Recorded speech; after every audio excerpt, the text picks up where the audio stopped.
The sleek, windowed face of Wexner Medical Center is a landmark, but that shiny exterior hides a darker reality from the rest of us.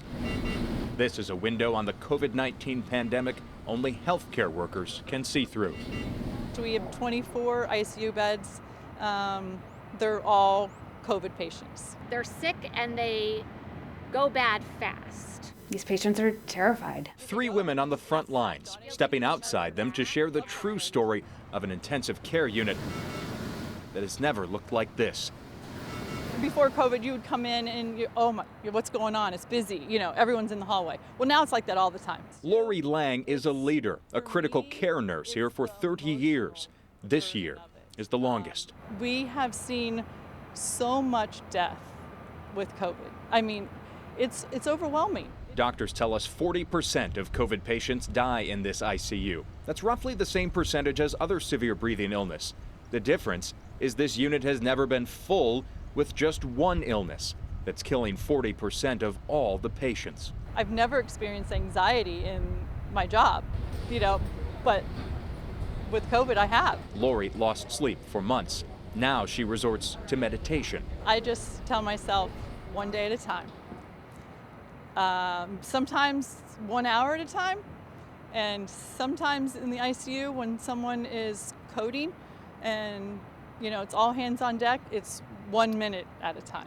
I had insomnia. I could not turn it off at the end of the day. Same for respiratory therapist Lauren Sanders. It's just really hard to look at, a 20-year-old girl who is a baby and just think that she's gonna die and her mom can't be there to hold her.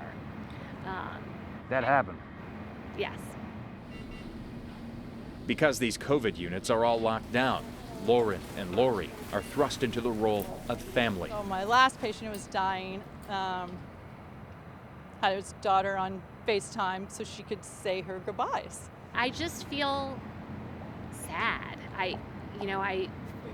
It's all about missed connections. When they can try to save someone, Lori and Lauren help with what is called proning, turning a patient with a breathing tube on their stomach to help the lungs work. You're taking these 5 or 6 people away from all the other patients to get this patient turned on their belly. I feel more tired. I have back and leg pain sometimes. To pretend that this is my normal job is a far cry from the truth. It's even doctors like Rachel Quaney working 16-hour shifts. The fear in the patient's eyes is something that has gotten to me this year. Rachel has even awoken from sleep during this pandemic, saying patients' names. It is burdensome and it wears on you, definitely. So why come back day in, day out, 9 months and counting until this is over? I love that I feel like I can make an impact on the good days at least, and those good days are enough to bring me through the bad days. So I come back for the patients and to be their voice when they don't have one. Well, I've been talking about retirement a lot. Believe me, it's coming close. But even Lori is still here. Consider her your window on the pandemic. Just wash your hands, wear your mask, help us out. What's the alternative? Being a patient in my unit, being proned, on a ventilator. Jeff GRedick, ABC 6 News.